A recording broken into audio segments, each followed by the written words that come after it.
This is Brad A. Milford with the Unlimited Business Wisdom Podcast, where business owners, yes, you nailed it, they share their wisdom. It's short and to the point because we respect people's time and because we know transforming possibility happens super fast, like lightning fast, and it leads to lasting results. So let's get right to it. In a few sentences, Zach, tell me who you are and what you do. Yo, what's up, Brad? Dude, I'm super stoked to be here. Thanks for having me. And yeah, man, I'm just a guy that pulled his head out of his tail end and started getting serious about life, and now went from the low end to the high end, I guess you would say. That's so humble. It's so humble. I like when I go out to your Facebook and I look at the stuff that you throw out there. It's so much deeper than that, but you come off of some. You have an amazing story. So looking forward to diving in a little bit more here in this podcast. Right on, my man. Appreciate you. Question number 2. What's the best thing, Zach, about being in business? For me, it's the freedom to do what I want to do. Because I have a authority issue. Like, I do not like being told what to do. And that got me into a lot of trouble in life. But now that I've grown older and wiser, it actually works with me, for me now. I think most entrepreneurs have that, don't they? Yeah.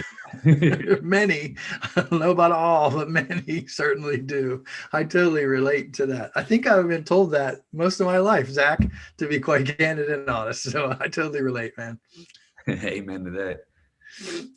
I think we are the misfits to a certain extent, many of us, but it's a beautiful thing having that freedom.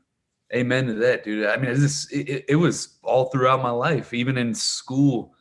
They said I had ADD, ADHD, A, B, C, D, E, F, G, all that stuff, man. And it wasn't that I can't focus, but if it's something that doesn't interest me, I'm just not going to give it any energy or any attention. And yeah, it started at a very young age, and it's just always just been in my DNA. I'm totally with you. I totally relate to that. I completely empathize with you. I mean, all those labels that many of us are given, right? And whether they're true or not true, or whether they're relevant for us or they're not relevant for us, but we walk through that and say, hey, what am I going to do? I'm going to be an entrepreneur. And that's the way we create impact. So it's great. So I'm not going to tell you what to do, Zach, but let's get to question number 3.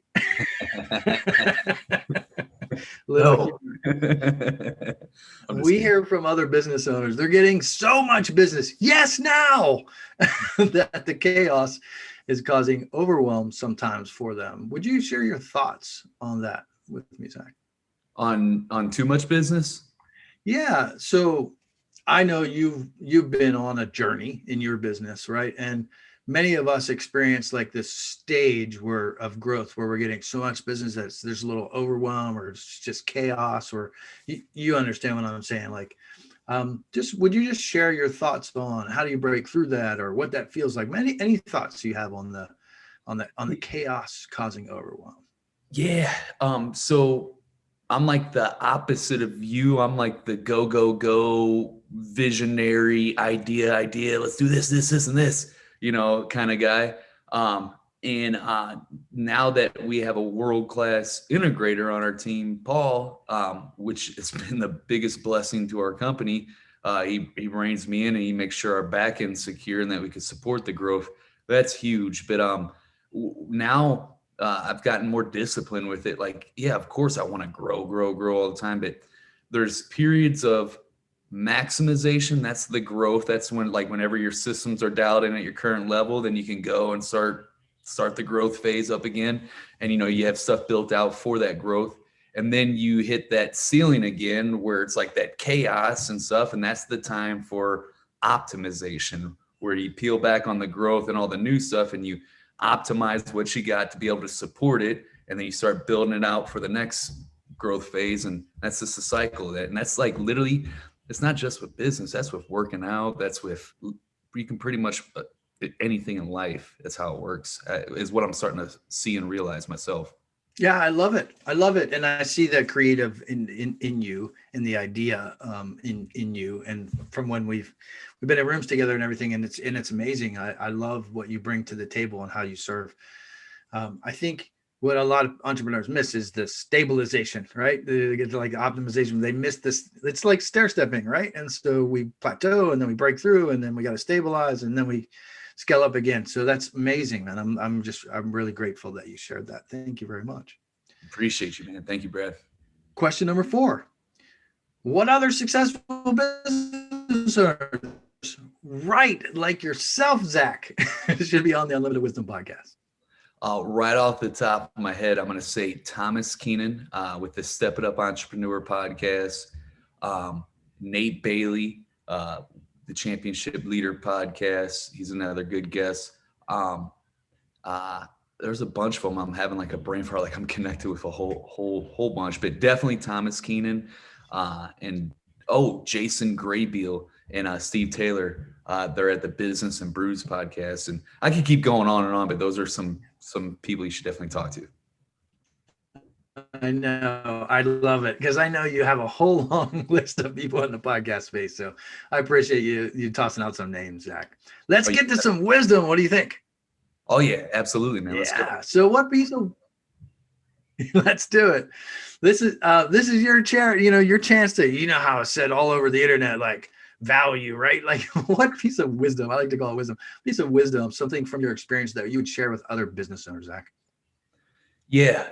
Surround yourself with a team of people that are smarter than you, but you still make the decisions. And how you can tell if they're smarter than you or not is if they can explain complex issues to you in a way that you can understand. Absolutely love that. Can we talk about that a little bit more? Oh yeah, absolutely. I absolutely love that. I think it was like, it might have been Einstein. I think people attribute Einstein. He said, if you can explain it to someone like a 3-year-old would understand, then you know it, or, and if you can't, you don't, something along those lines anyhow. And so I totally dig what you're saying. So surround yourself with people who are smarter than you. So don't be the smartest person in the room. Is what I heard you say. That's right. A piece of it. And then what I heard you say is that you know if they can explain complex issues. So if they can take really complex issues and make them simple, is that kind of what you're saying? Yeah, like you'll know if they're smarter than you in a particular area, if they can, if something that's complex and something you don't understand is like an issue for you, but if they can break it down that's simple for you to understand, then they know what they're talking about. Love it. I'd say simple is brilliant. So I'm totally with you. And so what kinds of areas do you think from your walk that has been really fruitful for you? So some really complicated subjects or areas in business that's been really fruitful for you to have some smart people around you. Oh, systems and finance, those two areas for sure. And what's crazy though is so last year I worked heavily on the systems part, and we got our guys there, and I actually went through the disciplines of doing that myself, even though I don't build out like SOPs and figure out the details like that, because I shouldn't. That's not a wise use of my time. I grasp it enough to where I understand it and appreciate it. You know what I'm saying, in the business, and have world-class people on the team that love doing that type of stuff. And then the finance part this year, so heading into 2021, that was my glaring weakness. It used to be systems, now it's finance.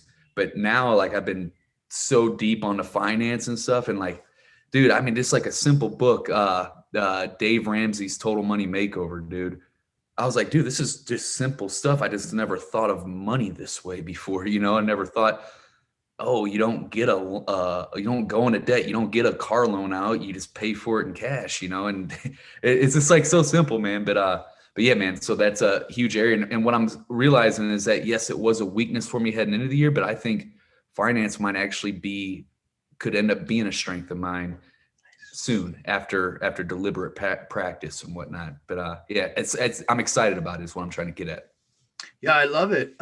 Definitely entrepreneurship is definitely something where we're learning all the time. It's never monotonous. There's no question about that. There's so many pieces to the puzzle, and we're constantly new pieces and shifting and changing and all that. what I'm fascinated by what you're sharing here is the learning, but I also heard you say something that is really, really important. And I want to highlight it, is that you alluded to operations and finance, but you also alluded to that you don't need to know all of it, that you're working with experts in the field, like world-class people. So you're understanding the workings, the broad workings or the macro workings of it, the strategy of it, also that you can pull the levers, correct? But you don't need to know the finite details. Is that what I heard you say? Because I thought there was a little nugget in there. Yeah, absolutely. And like, like early on, I feel like, there's exceptions to the rule, right?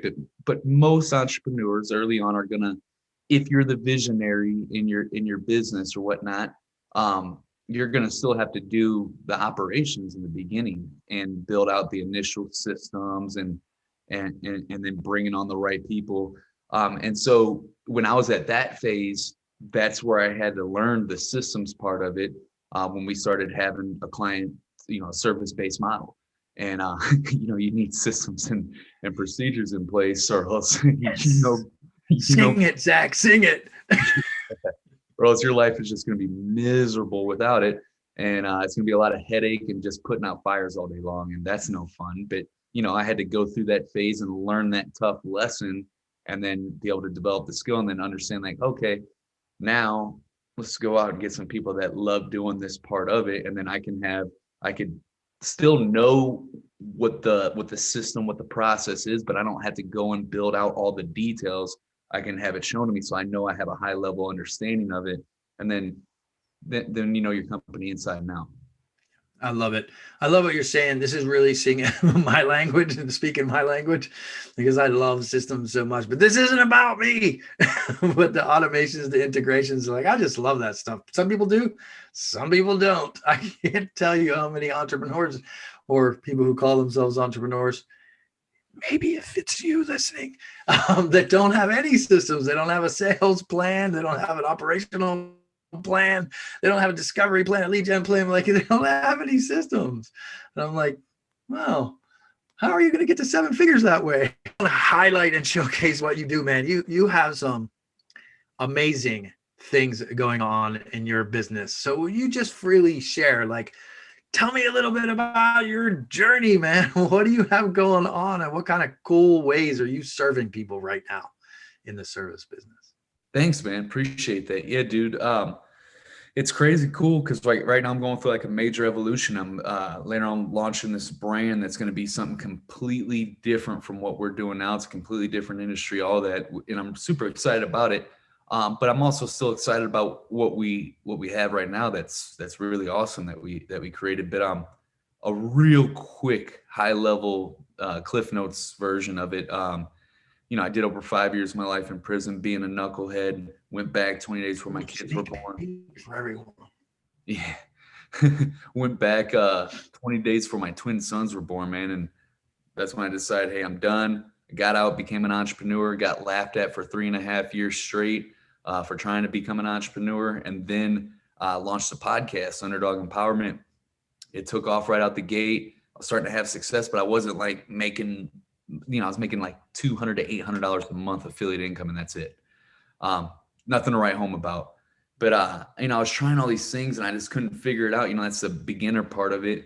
And I didn't know that, hey man, you having the success with podcasts, why not help people with podcasts or whatever? And finally, I came to that realization. And so I put on an offer out to show people how to do what I was doing with a podcast. And it just took off from there in March of 2019. And we just been scaling it ever since. And we're that's our goal, is the 7-figure mark this year, which is we're on the runway with it, but I'm not gonna rest on my laurels or call it a victory yet until it's there and until it's done. I love it. I absolutely love that. So let's shift gears for a moment. I love to ask, all just for the benefit of the listeners. I think that we entrepreneurs, we are some misfits, many of us, and we are a little rebellious. And so I love asking the questions outside of business a little bit, because I think that we work to live and not live to work, right? So what's the most fun vacation you've ever had, Zach? Man, I've been on a lot of A lot of fun vacations. I appreciate all of them. But I'd say the funnest was right after my mom died in 2015. She died December 14th of 2015. That was 13 months after I got out of prison. So she got to see me turn my life around, which was huge. But I had been on like 2 trips since I got out. But before that, I hadn't traveled since I was a young kid, right? So I hadn't done much traveling up to this point. And we decided, because Stephanie's mom, my wife, or her mom died a couple months prior to my mom.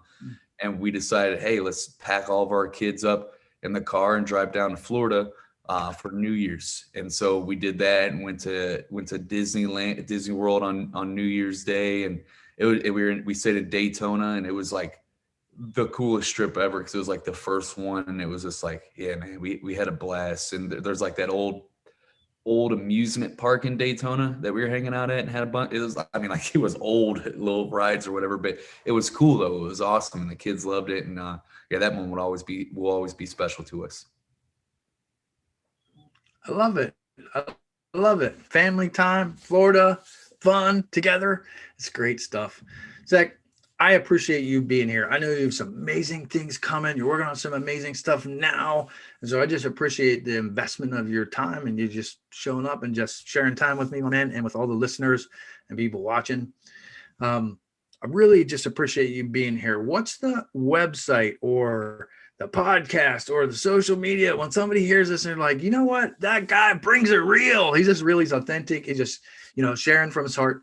And they want to reach out to you. How can they reach out to you and how can they get you? I appreciate that, Brad. Thank you.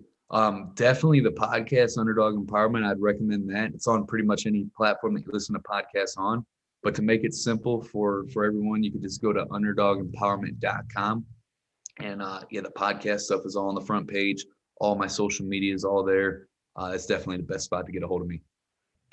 I love it. Reach out and get them. Zach, thanks again. This is Brad A. Milford with the Unlimited Business Wisdom Podcast, where business owners making, you heard them right, 5, 6, 7, 8, 9, 10, 11, 12. It's not really all about the money. A lot of it's about sharing their wisdom and creating impact globally. Thanks for joining us.